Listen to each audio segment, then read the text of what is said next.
TVN 24 news নেটওয়ার্কের নিয়মিত আয়োজন টিভিএন অ্যানালিসিস অনুষ্ঠান থেকে আপনাদের সবাইকে স্বাগত জানাচ্ছি। আমি রানা আহমেদ। সুপ্রিয় দর্শক, আপনারা এই মুহূর্তে যারা ঘরে টেলিভিশন সেটের সামনে বসে অনুষ্ঠানটি দেখছেন এবং একটু পরে যারা আপনাদের টেলিভিশন সেটের সামনে বসে অনুষ্ঠানটি দেখবেন, কিংবা পরবর্তীতে যারা ফেসবুক বা ইউটিউবে দেখবেন, কিংবা আরও পরে যারা ইউটিউবে অনুষ্ঠানটি দেখবেন, তাদেরকেও আগাম স্বাগত জানিয়ে রাখি।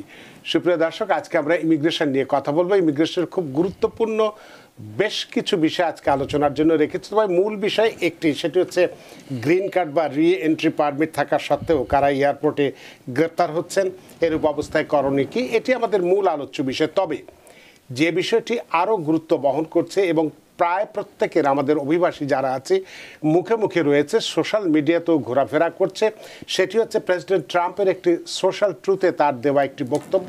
তিনি বলছেন যে তৃতীয় বিশ্বের দেশ থেকে অভিবাসী আনায় স্থায়ী বিরতি নেবেন এই প্রশাসন।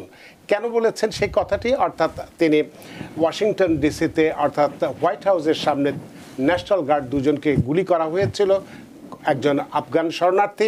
তার প্রেক্ষিতে একজন ন্যাশনাল গার্ড গতকালকে মারা গেছেন, সে প্রেক্ষিতে এই কথাটি বলেছেন।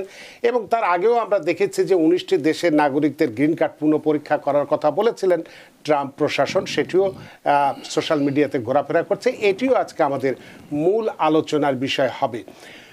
সুপ্রিয় দর্শক, এর বাইরেও আপনাদের তো ইমিগ্রেশন সংক্রান্ত নানান প্রশ্ন থাকবেই, থাকাটাই স্বাভাবিক। সেই প্রশ্নগুলো করবার জন্য আমাদের টেলিভিশন স্ক্রিনে যে টেলিফোন নম্বরটি ভেসে উঠেছে, তারপরেও আমি বলে দিচ্ছি 646-307-9828। এই নম্বরে ফোন করতে পারেন, কিংবা যাদের ফোন করতে একান্তই অসুবিধা হয় তারা আমাদের ফেসবুকেও প্রশ্ন রাখতে পারেন। আমরা সবগুলো প্রশ্নের উত্তর দেওয়ার চেষ্টা করব। এবং ইত্যকার এই সমস্ত বিষয়ে আলোচনা করবার জন্য আমাদের স্টুডিওতে উপস্থিত হয়েছেন আপনারা আমাদের সকলের প্রিয়জন, প্রিয় মানুষ, প্রিয় মুখ, প্রিয় attorney Moin Chowdhury, ESQ, accident cases and medical malpractice, immigration বিশেষজ্ঞ, district leader at large Queens County এবং director American International Bar Association. Attorney Moin Chowdhury, আপনাকে স্বাগত। ধন্যবাদ রানা ভাই, সুন্দর উপস্থাপন করার জন্য। আপনাকেও অসংখ্য ধন্যবাদ যে আপনার সারাদিনের কর্মক্লান্তি উপেক্ষা করে আমাদের স্টুডিওতে উপস্থিত হয়েছেন। এবং আজকে আমাদের মূল আলোচনার এটিই রেখেছিলাম যে গ্রিন কার্ড বা রি এন্ট্রি পারমিট থাকা সত্ত্বেও কারা এয়ারপোর্টে গ্রেপ্তার হচ্ছে, এরূপ অবস্থায় করণীয় কি, এটা নিয়ে আমাদের মূল আলোচ্য বিষয়। তবে তার আগে এই বিষয়টি আজকে আমি সাধারণত যেটুকু ভূমিকা দিয়ে থাকি, আজকে সেটি দেব না এই কারণে যে সময় নষ্ট না করে আমরা একটু আপনার কাছে জানতে চাইব যে হোয়াইট হাউসের সামনে দুজন ন্যাশনাল গার্ডকে গুলি করেছিল একজন আফগান শরণার্থী, এবং সে প্রেক্ষিতে প্রথম দিন তিনি এর পূর্বে অর্থাৎ এই বছরের জুনের 5 তারিখে আমরা অনুষ্ঠানটি করেছিলাম, যতদূর আমার মনে পড়ে, যে 19টি দেশকে যে ব্যান করবে, সেখানে এখন এই ঘটনার পরে এবং গতকালকে একজন ন্যাশনাল গার্ড মারা যাওয়ার প্রেক্ষিতে তিনি বলছেন যে তৃতীয় বিশ্ব থেকে একেবারে যেভাবে খবরটি এসেছে, যদি আমরা সে যে তৃতীয় বিশ্বের দেশ থেকে অভিবাসী আনায় স্থায়ী বিরতি নেবে, একেবারে এই কথাটি বলছে। তো এটি কতটুকু সম্ভব হবে, বা এই ধরনের যদি সরকার এমন সিদ্ধান্ত নেয় যে তৃতীয় বিশ্বের অন্যান্য দেশ থেকে ইমিগ্রেন্ট আনা বন্ধ হয়ে যাবে বা করা হবে, আইনগত বা সাংবিধানিকভাবে বাধা কি থাকতে পারে? অর্থাৎ ব্ল্যাঙ্কেট ব্যান বা সুইপিং ফ্রিজ, এর বিরুদ্ধে কোনো আইনগত বা আন্তর্জাতিক দায়বদ্ধতা রয়েছে কিনা, বা আসল ঘটনাটা কি, আপনার কাছে একটু জানতে চাই অ্যাটর্নি মঈন চৌধুরী। ধন্যবাদ। প্রথমেই happy thanksgiving to each and every one of you, যারা দর্শক শ্রোতা দেখছেন, এবং টিভিএন 24-এর সকল কলা কৌশলীকেও ধন্যবাদ জানাচ্ছি। আজকে আমরা অত্যন্ত একটা দুঃখের সংবাদ এই যে ন্যাশনাল গার্ড দুইজন আহত, একজন মারা গিয়েছেন, একজন still trying to survive. So আমরা তাদের প্রতি সমবেদনা জানাচ্ছি, এবং আমরাও চাই যে এইসব পারপিটেটরদেরকে সর্বোচ্চ শাস্তি হোক, আইনের আওতায় অবশ্যই আনছে। বন্ডে যে কথাগুলো বলছে তাকে মৃত্যুদণ্ডের জন্য তারা চেষ্টা করবে, না হলে যাবজ্জীবন উইদাউট প্যারোল চেষ্টা করবে। আমরাও চাই যে আইন শৃঙ্খলা আর প্রতি শ্রদ্ধাশীল থাকে আমরা, এবং আমরা চাই তার সর্বোচ্চ বিচার নিশ্চিত করা হোক। আপনি যে কথাগুলো বলছেন না ভাই, অত্যন্ত গুরুত্বপূর্ণ, কারণ এই কথাটা ট্রাম্পের প্রশাসনে আসার পরই শুরু হয়েছিল, কিন্তু এখন ন্যাশনাল গার্ড দুজন মারা যাওয়ার ফলে আফগানিস্তান যেহেতু 19টা দেশের লিস্টে ছিল, তবে সুখবর হচ্ছে বাংলাদেশ এই লিস্টে নাই। কিন্তু এবার তিনি ঘোষণা বলেছেন তৃতীয় বিশ্ব, বাংলাদেশ তার মধ্যে পড়ে, যদিও কোনো দেশের নাম উল্লেখ করেন। বিশ্ব বলতে এইগুলাকে গুরুত্ব দেওয়া বেশি, 19টা দেশের গুরুত্ব দেওয়া বেশি, এবং অনেকগুলা নাম আসবে। কিন্তু যেই গুরুত্বপূর্ণ বিষয় হলো অনেক কিছু প্রেসিডেন্ট চাইলেই করতে পারে না, এটা কংগ্রেসের অ্যাপ্রুভালের প্রয়োজন হয়। এগুলাকে তো কংগ্রেসের অ্যাপ্রুভালের মাধ্যমে হয়েছিল। সে এখনও আমরা এত প্যানিক না হই, আমরা দেখি কি হয়, ওয়েট অ্যান্ড সি অ্যাপ্রোচে থাকি। কারণ হচ্ছে যেই ভিসাগুলা পেন্ডিং আছে, ফ্যামিলি ভিসা, এগুলা কিন্তু হবেই, এগুলা কেউ বন্ধ করতে পারবে না।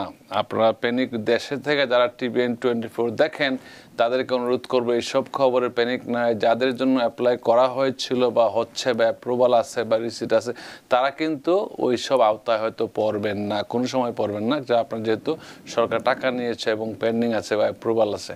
সো এই ক্ষেত্রে বাংলাদেশের নাম যেহেতু নাই, আমি বলবো প্যানিক না হয়ে আপনারা ওয়েট অ্যান্ড সি দেখেন কি হয়। হয়তো কংগ্রেসের অ্যাপ্রুভাল প্রয়োজন হবে, আদৌ ট্রাম্প করতে পারবে কিনা এটাও নিশ্চিত না।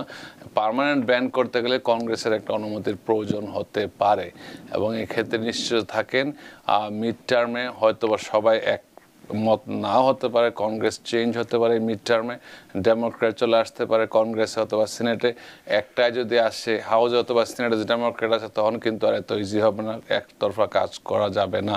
এই মুহূর্তে কংগ্রেসে সিনেট এবং হাউস দুইটাই কিন্তু রিপাবলিকানদের অধীনে, এবং প্রেসিডেন্ট রিপাবলিকান প্রেসিডেন্ট, তো তিনটাই কিন্তু রিপাবলিকানদের দখলে, যেই কারণে ট্রাম্প যা বলে তাই করার সক্ষম হচ্ছে। কিন্তু যদি মিড টার্মে একটা লেজিসলেটিভ বডি চেঞ্জ হয়ে যায়, অনেক কিছু করা হয়তো সম্ভব হবে না। তারপরেও একটু আমরা আলোচনা করতে চাই, যেহেতু একজন আপনি অভিজ্ঞ ইমিগ্রেশন অ্যাটর্নি এবং এই বিষয়ে এবং মূলধারা রাজনীতির সাথেও জড়িত আছেন, এবং মূলত আমরা ইমিগ্রেশন অ্যাটর্নি হিসেবে আপনার কাছে জানতে চাইব, প্রেসিডেন্ট ট্রাম্প যেহেতু খুবই অ্যাগ্রেসিভ এই সমস্ত ব্যাপারগুলোর ক্ষেত্রে প্রথম থেকেই, শুরু থেকেই আমরা দেখে আসছি, সে কারণে এই প্রশ্নগুলো আমরা করতে চাই যে এই যে অভিবাসন এবং শরণার্থী দুটা সম্পূর্ণ ভিন্ন জিনিস। তো অভিবাসন এবং শরণার্থী নীতিতে এই ধরনের যে বৃহৎ পরিবর্তন, যদি এটি যেটা আমরা যেটা আলোচনা করছি, এই ব্যান, ফ্রিজ, ভেটিং, ওভারহল ইত্যাদি, যে আইনগতভাবে কতটা স্থায়ী বা টেকসই হতে পারে, এবং যদি এটি আদালত বা সাংবিধানিকভাবে চ্যালেঞ্জ হয়, তার সম্ভাব্য ভিত্তি বা এটা কতটুকু? আপনারা জানেন আমেরিকার প্রতিটা কাজের উপরেই কিন্তু ফেডারেল ডিস্ট্রিক্ট কোর্ট চাইলে ব্যান করতে পারে, অথবা তারা করছে, কন্টিনিউ করছে, তারপরে সার্কিট কোর্টে যায়, তারপর এটা সুপ্রিম কোর্টে যায়। যেসব কেস ডিস্ট্রিক্ট কোর্টে শুরু হয়, তাদের সর্বোচ্চ আদালত ইউনাইটেড স্টেটস সুপ্রিম কোর্ট। আমি একজন গর্বিত Bangladeshi American, United States supreme কোর্টের আমি অ্যাডমিটেড। সো এইসব কেসে যেগুলো হয় sensitive issue, class action lawsuit হতেই পারে, হবে যদি ব্যান করার পরে, এখনও তো ব্যান করে নাই, কথাবার্তা চলছে, যখন তো ভেটিংটা কিন্তু সে ইচ্ছাকৃতই করতে পারে, কিন্তু এর মধ্যে যে কিছু ভিকটিম যদি আসে, তারা ক্লাস অ্যাকশন লসুট করতেই পারে, তখন দেখা যাবে তার আইনগত ভিত্তিটা কি। কিন্তু ভেটিং বলতে ট্রাম্প প্রশাসনের আমলে, আমরা যখন বাইডেন প্রশাসনের সময় অনেক লোক ঢুকে গিয়েছিল, বর্ডারটা কন্ট্রোল ছিল না, যেই কারণে আজকে ট্রাম্প প্রেসিডেন্ট হতে পারছে।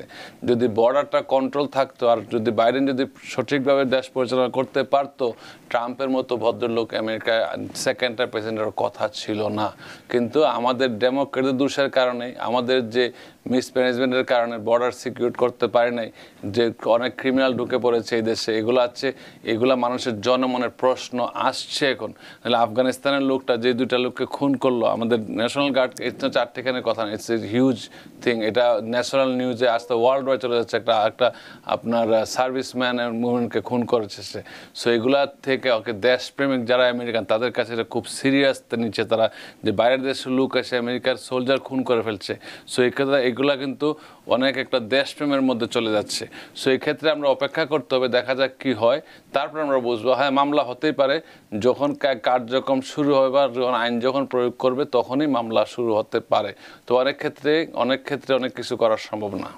এই ক্ষেত্রে এটা তো একটা নীতিগত সিদ্ধান্তের বিষয়, এটা শুধুমাত্র সোশ্যাল ট্রুথে লিখলেও তার বন্ধ হয়ে যাচ্ছে না। তো যেহেতু এটা একটি, এসব হলো নীতিগত সিদ্ধান্ত, যেমন immigration ban, asylum, freeze, vetting, review ইত্যাদি, তো এগুলো নেওয়ার সময় মানবাধিকার, আন্তর্জাতিক আইন এবং এই যুক্তরাষ্ট্র বা আমেরিকার সম্মান, এই তিনটে বিষয় এবং এর প্রতিশ্রুতির দৃষ্টিকোণ থেকে এর গুরুত্ব কতটা, এক, যে আইনজীবী হিসেবে আপনার মতে এই ব্যালেন্স কোথায় থাকা উচিত? ধন্যবাদ রানা ভাই। ভেটিং এবং রিভিউ যে কথাটা আছে এটা কিন্তু ইমিগ্রেশন সবসময় বলা আছে, ট্রাম্পের ব্যক্তিগত কিছু না এটা। কারণ কেউ যদি অন্যায়ভাবে মিথ্যা তথ্য দিয়ে এবং মিথ্যার কোনো ডকুমেন্ট দিয়ে এই দেশে সে যদি স্থায়ী অধিবাসী হয়ে থাকে অথবা পরবর্তী নাগরিকও হয়ে থাকে, তার কিন্তু এটা বাতিলযোগ্য। এটা কিন্তু ট্রাম্পের কথা না, এটা কিন্তু ইমিগ্রেশন আইনেই বলা আছে ট্রাম্পের কিছু করতে হবে না। আইন যদি নিজস্ব গতিতে চলে ওটা কিন্তু সবসময় প্রযোজ্য, যে কেউ মিথ্যা তথ্য দিয়ে বা ম্যাটেরিয়াল তথ্য গোপন করে বা মিথ্যা ডকুমেন্ট দিয়ে কেউ যদি এই দেশে সরকারি বেনিফিট নিয়ে থাকে অথবা স্থায়ী অধিবাসী হয়ে থাকে অথবা নাগরিকত্বও পেয়ে থাকে, তার এটা কিন্তু বাতিলযোগ্য। এটা কিন্তু আপনারা সবসময় বলছি আমরা, এবং এটা ট্রাম্পের কথাটা এটার একটা পুনরাবৃত্তি যে ভেটিং করতে ভেটিং করতেই পারে, এটা কোনো বাধা নাই। এটা যে সন্দেহজনক হলে তো সবাইকে যে করবে এমন না, তারা সন্দেহজনক হলেই করবে। কারণ দেখা যায় তার কোয়েশ্চেনিয়ারগুলো দেখবে, যদি তার ডকুমেন্টের পায়। কিন্তু গ্রিন কার্ড কিন্তু সরাসরি বাতিল হয় না। গ্রিন কার্ড বাতিল হতে গেলে কোর্টের প্রক্রিয়া যেতে হবে। যেমন নাগরিকত্ব বাতিল হলে কোর্টের প্রক্রিয়া, নাগরিকত্ব বাতিল করতে গেলে, ডিন্যাচারাইজেশন করতে গেলে আপনাকে ফেডারেল ডিস্ট্রিক্ট কোর্টে মামলা হতে হয়, সরকারে মামলা করবে। আর যদি গ্রিন কার্ড বাতিল করতে হয় এনটিএ ইস্যু করে, নোটিশ টু অ্যাপিয়ার ইস্যু করে তার একটা আত্মপক্ষ সমর্থন করার সুযোগ দেবে। তারপরে সে যদি স্যাটিসফ্যাক্টরি উত্তর দিতে না পারে, গ্রিন কার্ড বাতিল রিমুভাল হয়ে যায়, সে ডিপোর্টেশন হতে পারে। আবার একটা জিনিস হচ্ছে কিছু আছে ম্যান্ডেটরি ডিপোর্টেশন, যখন যে এই ক্রাইমের অধীনে সে ম্যান্ডেটরি ডিপোর্টেশন, এই ক্ষেত্রে অধিকারটা অনেক সময় কম থাকে, জামিনের অধিকার কম থাকে, এবং এই শুনানি তার এনটিএ যখন ইস্যু করা হয় তখন তার ডিফেন্সটা থাকে খুবই স্বল্প ধরনের, খুবই ক্ষীণ। তো এই ক্ষেত্রে আরেকটি বিষয় আপনার কাছে জানতে চাই, তারপরে আমাদের আজকে মূল আলোচনায় আমরা চলে যাব। সেটি হচ্ছে যে শোনা যাচ্ছে 2021 থেকে 2025 পর্যন্ত যারা অ্যাসাইলাম বা যে কোনোভাবে, বিশেষ করে শরণার্থী, বিশেষ করে বিদেশিদের যাদের যে সমস্ত দেশ সম্পর্কে উদ্বেগ আছে, তো তাদের যে গ্রিন কার্ড দেওয়া হয়েছে সেগুলো পুরো মাত্রায় বা চুলচেরা বিশ্লেষণ করা হবে, পরীক্ষা নিরীক্ষা করা হবে। এবং যদিও আপনি বললেন যে গ্রিন কার্ড বাতিল করা বা ন্যাচারালাইজেশনকে ডিন্যাচারালাইজেশন করা অত সহজ ব্যাপার নয়। গ্রিন কার্ড বাতিল করা সহজ, কিন্তু গ্রিন কার্ড এনটিএ ইস্যু করে বাতিল করতে হবে। তো এক্ষেত্রে আইনজীবী হিসেবে আপনি কি পরামর্শ দেবেন? কারণ এটা নিয়েও একটি আমাদের কমিউনিটিতে একটা উদ্বেগ আছে। আমি একটা কথা সবসময়, কানা যে সে মনে মনে জানে। যদি আপনারা এমন কিছু অপরাধ করে থাকেন বা জানেন যে আপনি বা আপনারা পরিচিত কেউ যে মিথ্যা তথ্য দিয়ে বা সত্য গোপন করে গ্রিন কার্ড পেয়েছেন, আপনারা ফয়া করে আপনাদের সব ফাইলটা নিয়ে আসেন। ফয়াটা হচ্ছে সেপারেট একটা সেকশন। ফয়া করলে ইমিগ্রেশন আপনাকে বলবে না যে কেন তুমি ফয়া করছো। ফয়া করে আপনার ডকুমেন্ট নিয়ে আসলে, অথবা আপনার প্রিভিয়াস যে অ্যাটর্নি ছিল তার কাছে ডকুমেন্ট ডিটেলস যদি থাকে নিয়ে আসা পর্যালোচনা করতে পারেন। এই ক্ষেত্রে অনুরোধ করবো আপনারা ভলান্টারিলি কিছু না করে অপেক্ষা করুন। এই ক্ষেত্রে এখন এমনও হতে পারে যে আপনি হয়তো দেশের বাইরে গেলেন, ঘুরতে গেলেন, ফ্রান্সে গেলেন, সুইজারল্যান্ড গেলেন, দুবাই গেলেন, ভাবছেন যে আপনি 1 মাস পরে চলে আসবেন বা 2 মাস পরে চলে আসবেন।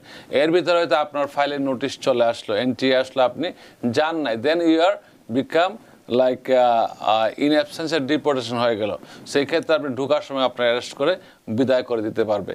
সেই এদের এইরকম সমস্যা যদি কারো থাকে, সবার কিন্তু সমস্যা হবে না। আবারও বলছি, যারা সত্য তথ্য দিয়ে এবং কোনো মিথ্যার আশ্রয় না নিয়ে আপনারা যদি গ্রিন কার্ড পেয়ে থাকেন, ভয়ের কোনোই কারণ নাই। আপনারা ওয়ার্ল্ড ওয়াইড ঘুরতে পারেন, ভয়ের কোনো কারণ নেই। কিন্তু যদি মিথ্যা তথ্য দিয়ে অথবা ম্যাটেরিয়াল কোনো তথ্য গোপন করে, যেটা জানলে হয়তো আপনার ইমিগ্রেশন ভিসা হতো না বা আপনার নাগরিকত্ব হতো না বা আপনাকে তারা প্রথমেই বাতিল করে দিত, এইরকম যদি না দিয়ে থাকেন তাহলে ভয়ের কোনোই কারণ নাই।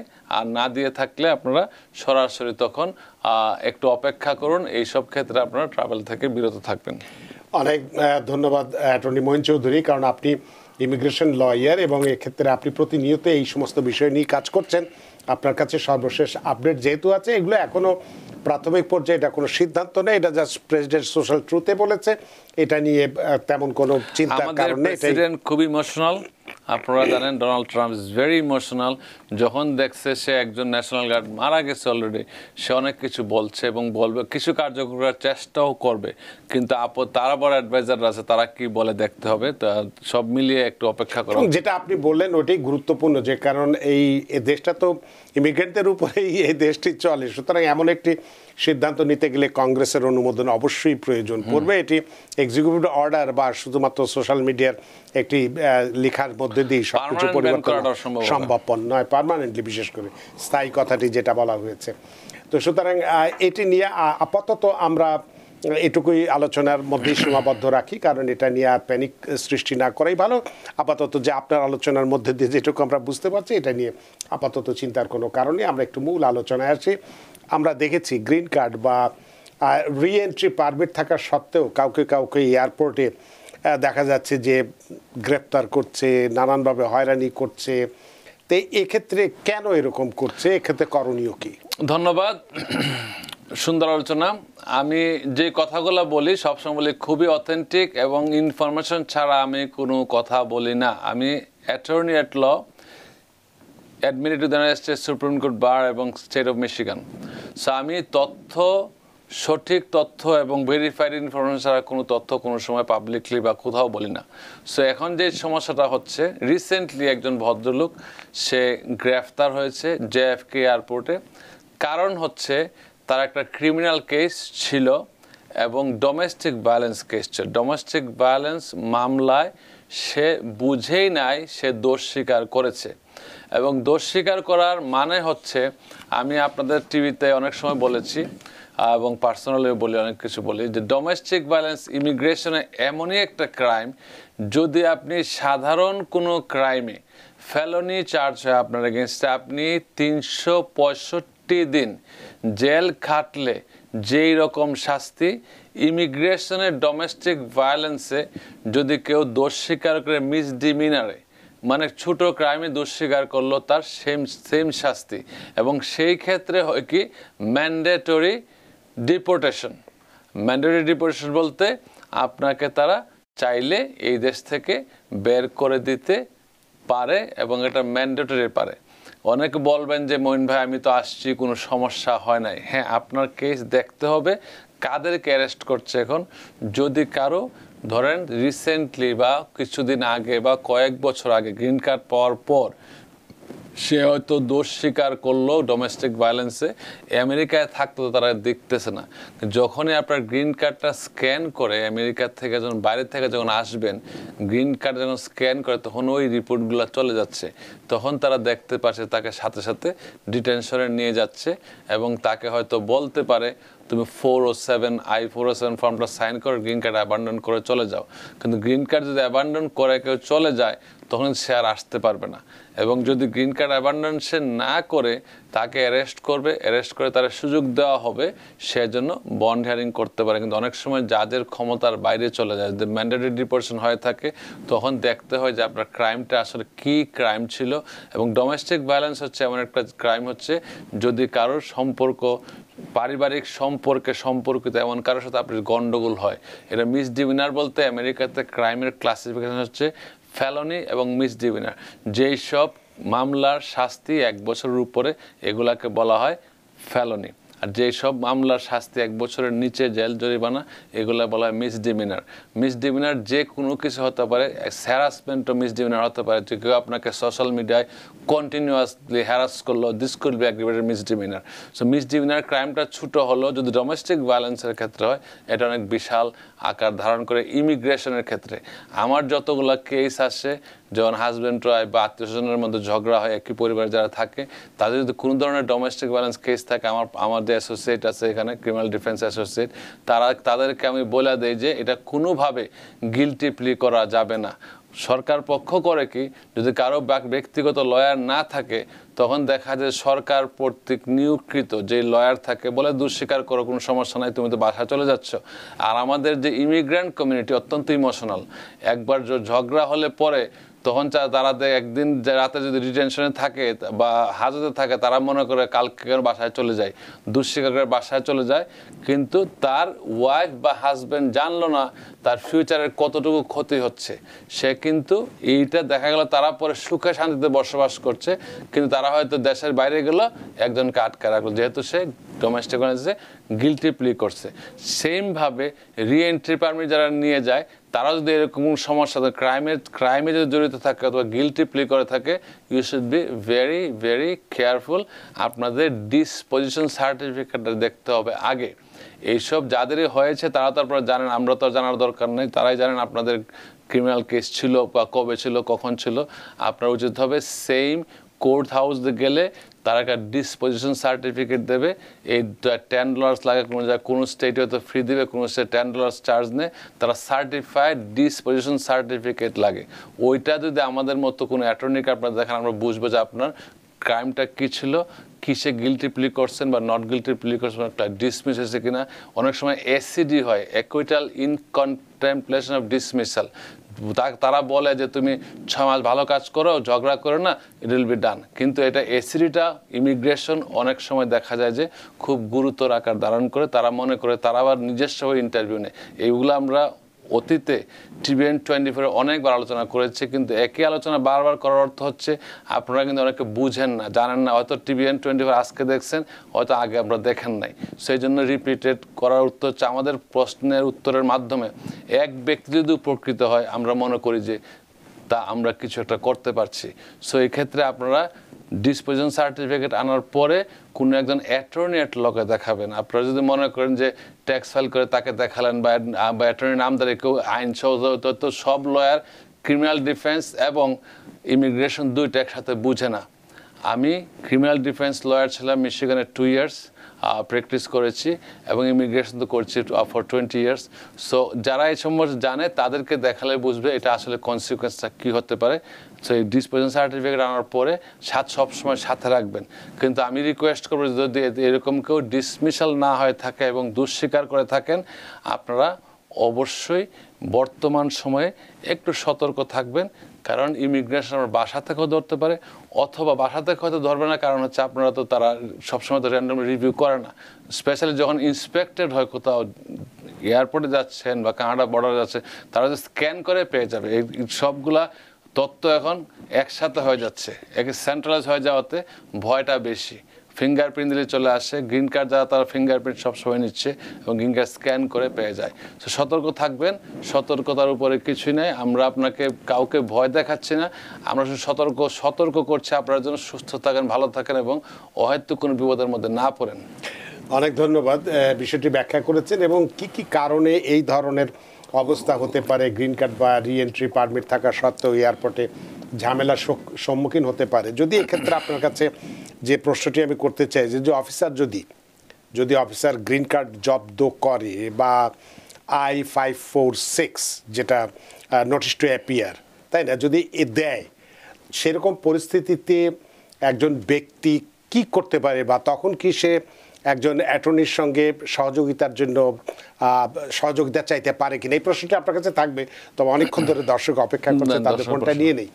সুপ্রিয় দর্শক কে আছেন টেলিফোনে, দয়া করে নাম পরিচয় দিয়ে আপনার প্রশ্নটি করুন।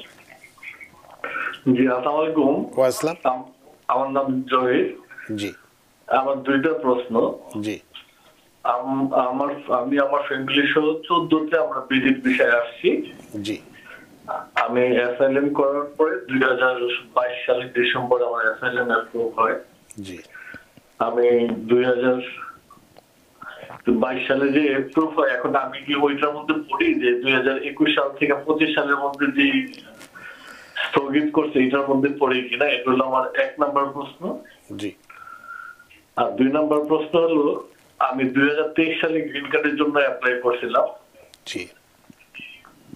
এখন পর্যন্ত আমি গ্রিন কার্ড পাই নাই। উল্লেখ্য আমি বাসা চেঞ্জ করছি, এটা আমি নোটিশ মানে অ্যাপ্লাই করছি যে আমি বাসা চেঞ্জ করছি, ইউএসএ জানাইছি। জানানোর পরে আমার সার্ভিস সেন্টারটা চেঞ্জ হয়ে গেছে। তো আমি তল্লাশি দিয়েছিলাম ইউএসএ এসে, ওরা বললো যে আমি বাসা চেঞ্জ করার কারণে এটা লেট হচ্ছে। তো আমার কি এটার জন্য কোনো কিছু করতে পারবো কিনা? এটা মঈন ভাই কাছে প্রশ্ন। অনেক ধন্যবাদ জনাব জহির আপনার প্রশ্নের জন্য। অ্যাটর্নি মঈন চৌধুরী। ধন্যবাদ। আমি একটা কথা সবসময় বলে থাকি, আবারও বলছি, যে মিথ্যা তথ্য দিয়ে, মিথ্যা কোনো ডকুমেন্ট দিয়ে যদি অ্যাসাইলাম উইন করে থাকেন, অবশ্যই ভয়ের কারণ আছে। যদি মিথ্যা তথ্য না দিয়ে থাকেন, মিথ্যা কোনো ডকুমেন্ট না দিয়ে থাকেন, ভয়ের কোনো কারণ নাই। তবে ম্যান্ডামাস করলে অনেক সময় বিপদের সম্মুখীন হতে হয়। গত কিছুদিন আগে একটা লোক আমার কাছে আসছিল এবং কল দিয়ে বলছে যে অন্য একজন লয়ার ম্যান্ডামাস করছে, পরে তার কেসটা আবার দেখছে ডকুমেন্টে। যদি স্বচ্ছ হাতে থাকে, আপনি যদি স্বচ্ছ থাকেন, if you have a clean hand, you can go for mandamus. যদি মনে করেন কোনো সমস্যা আছে, you should not go for mandamus. আপনার লয়ারের সাথে কথা বলেন, কারণ হচ্ছে ম্যান্ডামাস করলে তারা যদি ডকুমেন্ট কোনো ধরনের সমস্যা পায়, they can send your case back to immigration. তো উনি 2023 সালে গ্রিন কার্ডের জন্য আবেদন করেছেন, এখনো যে পান নাই বা ভাষা পরিবর্তন, অপেক্ষায় থাকতে হবে। ভাষা পরিবর্তন সম্পর্কিত অপেক্ষা করতে, অনেক সময় সেকেন্ড ইন্টারভিউ হয়, ইন্টারভিউ যাইতে হতে পারে অনেক সময়। তাহলে এখন তার অপেক্ষাই করতে হবে। অনেক সময় সেকেন্ড ইন্টারভিউ হতে পারে অনেক সময়। অনেক ধন্যবাদ জনাব জহির আপনার প্রশ্নের জন্য। আপনি একটু অপেক্ষা করুন, এতদিনই করেছেন, আর একটু করে দেখুন কি অবস্থা দাঁড়ায়। সুপ্রিয় দর্শক, কে আছেন টেলিফোনে, দয়া করে নাম পরিচয় দিয়ে আপনার প্রশ্নটি করুন। আসসালামু আলাইকুম। ওয়াসলাম। আমি সাইফুল। জি, আমি নভেম্বরে আপনার কথা কিছু শুনতে পাচ্ছি, কিছু শুনতে পাচ্ছি না। সালাম উইন করেছিলেন, বলেন, তারপর বলেন। নভেম্বরে অ্যাসাইলাম মন করছিলাম। এরপরে আমি আপনার দেশের লাস্টে গ্রিন কার্ড অ্যাপ্লাই করছি আজকে 19 মাস হয়েছে। তো এখন আমি আজকে দেখতে পাচ্ছি কার্ড বিন অ্যান্ড পোর্টাল। তো এখন মানে কার্ডটা থাকতে হবে না আর কি। কার্ড কি প্রডিউস করছে বলছে, প্রিন্টেড হয়ে গেছে কার্ড, কি বলছে আপনাকে? দেখতেছে যে card been and photo produced. হ্যাঁ, ওকে, তো কার্ড পেয়ে যাবেন, তো লেখা আছে কার্ড প্রডিউসের লেখা পেয়ে যাবেন। ওকে, বা আমরা এটা আটকাবে কি না?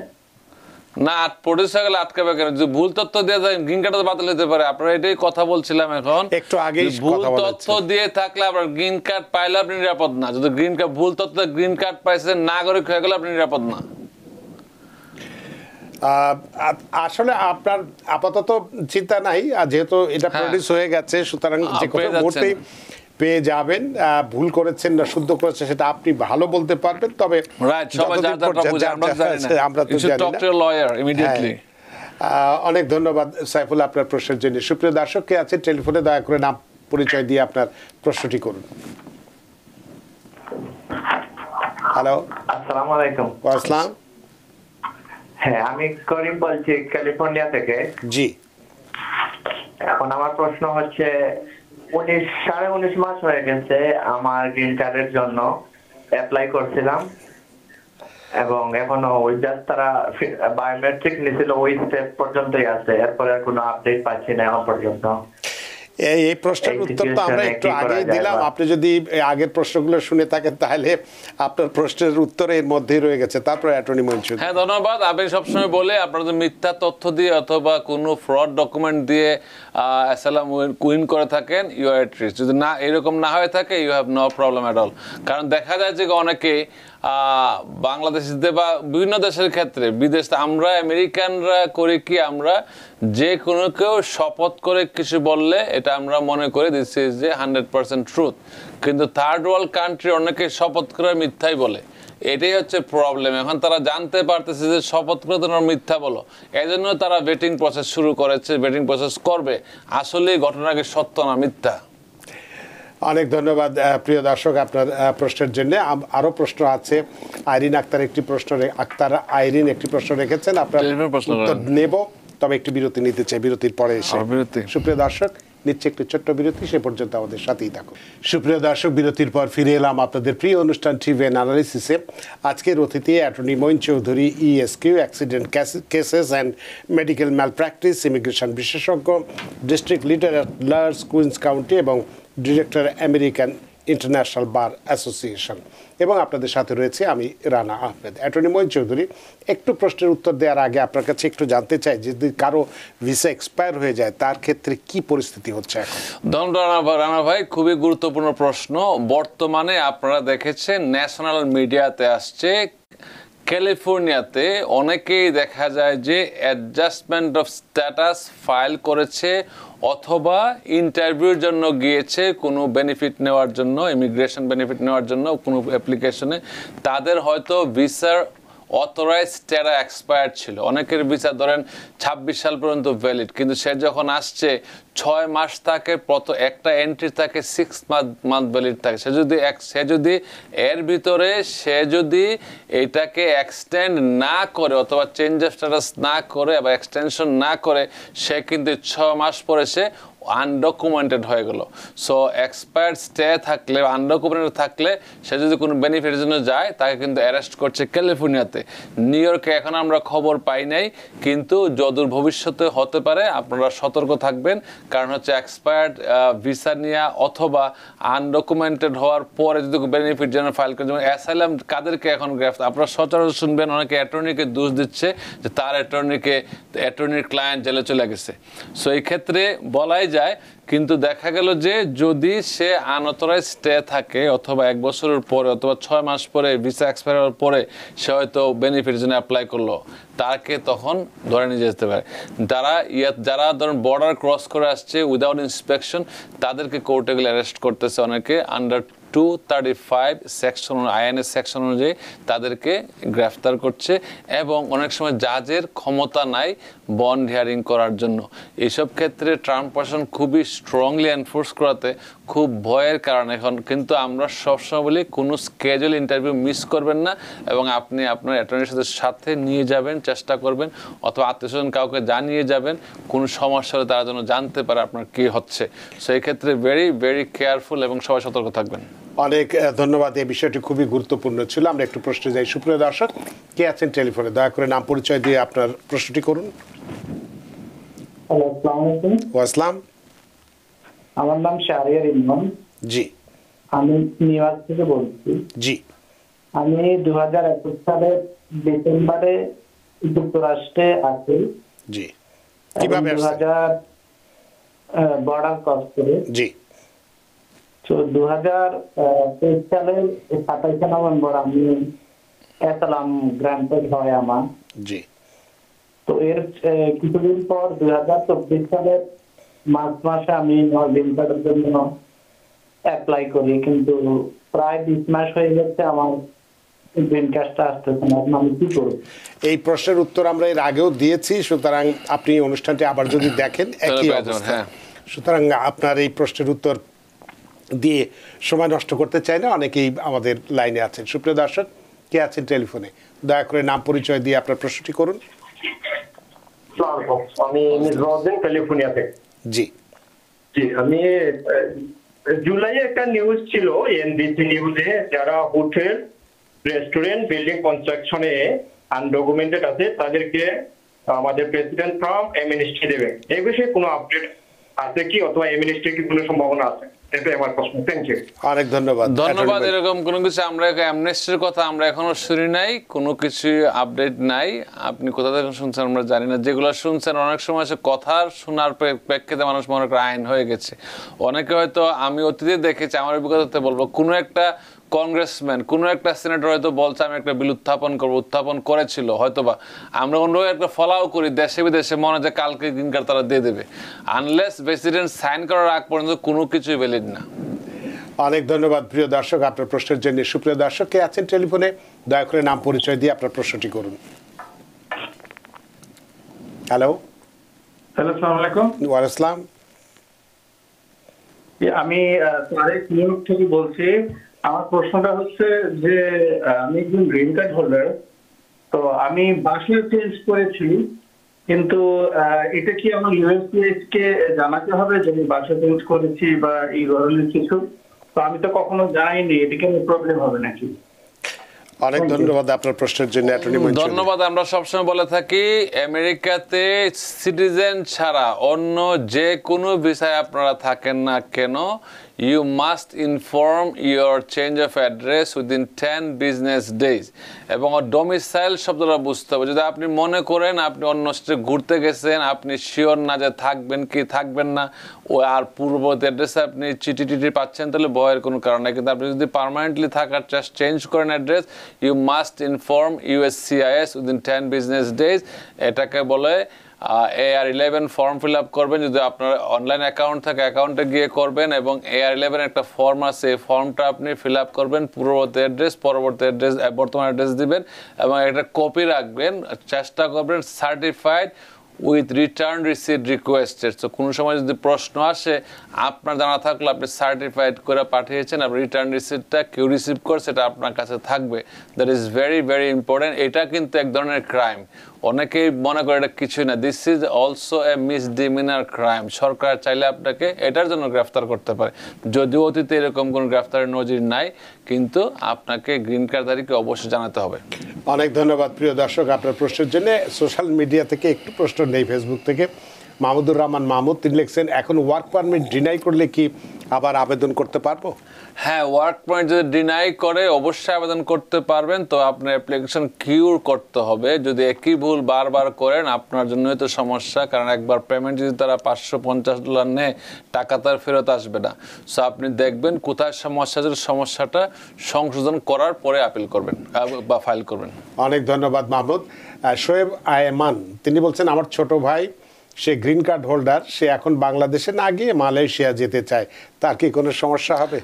আবারও বলছি, যদি সে বৈধভাবে গ্রিন কার্ড পেয়ে থাকে কিন্তু তথ্য গোপন না করে থাকে, অবশ্যই তার কোনো সমস্যা নাই, আস্তে ওয়ার্ল্ডে সে ঘুরতে পারে। তবে চেষ্টা করবেন আমেরিকাতে যেন আপনার টাইসটা থাকে, যেমন বাসা থাকে, চাকরি থাকলে চাকরি থাকে, স্কুলে যদি যান স্কুলের কাগজপত্র থাকে, মানে আমেরিকায় যদি পার্মানেন্টলি থাকেন ওই প্রমাণটা যেন আপনার সাথে থাকে। In case officer to officer verify করে, আমরা সবসময় বলি কপাল খারাপ হলে খারাপ অফিসার হারাতে পারবেন। অনেক সময় দেখা যায় একই প্রবলেমে একজন খুব সুন্দরভাবে চলে আসছে, এয়ারপোর্টে তাকে কোনো প্রশ্ন করে নাই, আবার সেম প্রবলেম আরেকজনকে এয়ারপোর্টে আটকায় হোল্ড করে রাখলো, বা কয়েক ঘন্টা ইন্টারভিউ নিল, একটা ভয়ের সঞ্চার হলো, অথবা তাকে আটকে রাখলো। সো এই ক্ষেত্রে আপনি প্রস্তুত থাকবেন, আপনার এই দেশে যে টাইসটা আছে, স্কুলে গেলে স্কুলের কপি, চাকরি করলে চাকরির একটা কাগজ রাখবেন, আইডি রাখবেন। দ্যাট মিনস আপনার কোনো সমস্যার কথা না। অনেক ধন্যবাদ জনাব শোয়েব আরমান। একটা প্রশ্ন নিয়ে আমাদের অনুষ্ঠান শেষ করব।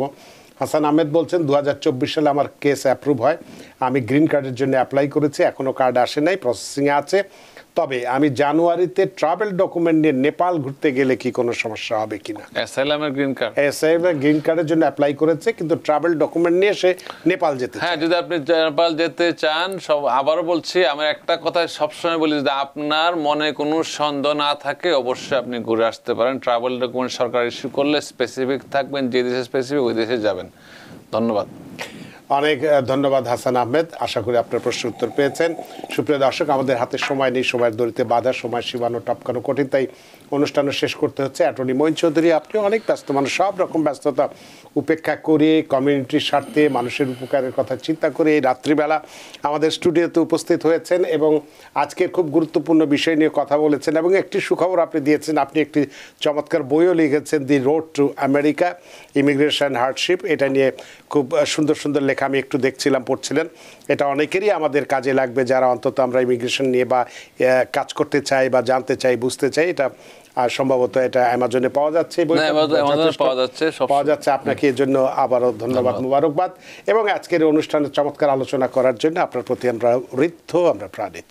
ধন্যবাদ আপনাকে। আবারও বলি, TVN 24 এর মাধ্যমে আপনারা আইন জানুন, আইন মানুন, কোনো মিথ্যা তথ্য, কখনো কিছু মিথ্যা তথ্য দেবেন না এবং কোনো ধরনের অপরাধ জড়িত হওয়ার চেষ্টা করবেন না। বা আমি একটা জিনিস ক্লিয়ারলি বলতে চাই, অনেকে দেখা যায় এখন সোশ্যাল মিডিয়ায় মানুষকে খুব বাজেভাবে নেগেটিভ কথাগুলা বলে, এগুলা কিন্তু এক ধরনের ক্রাইম। যদি কন্টিনিউয়াস করতে থাকেন আর যদি ওই পক্ষ যদি চায়, আপনারা কিন্তু অ্যাগ্রিভেটেড হ্যারাসমেন্টে অ্যারেস্ট হতে পারেন। সো এক্ষেত্রে সোশ্যাল মিডিয়ার খারাপ উপকরণগুলো, মিথ্যা তথ্য শেয়ার করাও কিন্তু ক্রাইম। সো আপনারা সতর্ক থাকবেন এবং ক্রাইমে জড়াবেন না। অনেক ধন্যবাদ অ্যাটর্নি মঈন চৌধুরী আপনাকে। আবারও সুপ্রিয় দর্শক, আজকে আমরা বেশ কিছু গুরুত্বপূর্ণ কথা নিয়ে কথা বলেছি, আলোচনা করেছি। বিশেষ করে যে কথাটি আমাদের সোশ্যাল মিডিয়া একটু আগেই বলা হলো এবং মানুষের মুখে মুখে যে বিষয়টি ঘোরাফেরা করছে, প্রেসিডেন্ট ট্রাম্প তার সোশ্যাল মিডিয়াতে যে হুমকিটি দিয়েছেন যে তৃতীয় বিশ্বের সমস্ত লোকজনদেরকে তাদের ইমিগ্রেট ভিসা, স্থায়ী ভিসা বন্ধ করে দেওয়া হবে। আসলে এটার কোনো ভিত্তি এখনও পাওয়া যায়নি, এটা কেবলমাত্র সোশ্যাল মিডিয়ার মধ্যে সীমাবদ্ধ আছে। এটা নিয়ে এতটা ভয়ের কোনো কারণ নেই। এবং আজকে আমরা যেটা বলেছি যে গ্রিন কার্ড রি এন্ট্রি পারমিট থাকা সত্ত্বেও এয়ারপোর্টে যদি কাউকে হ্যারাস করে বা গ্রেপ্তার করে কি করণীয় আছে সেটা আমরা আলোচনা করেছি। আশা করি আজকের অনুষ্ঠান আপনাদের যথেষ্ট ভালো লেগেছে। সুপ্রিয় দর্শক, যে যেখানেই থাকুন ভালো থাকুন, সুস্থ থাকুন, নিরাপদে থাকুন টিভিএন 24 নিউজ নেটওয়ার্কের সাথেই। শুভরাত্রি। টিভিএন 24 টেলিভিশন দেখতে আজই কল করুন 7187776556। লগ ইন করুন www.totalcablebd.com। নিউ ইয়র্ক থেকে সম্প্রচারিত টিভিএন 24 টেলিভিশন বিশ্বজুড়ে বাঙালির কণ্ঠস্বর।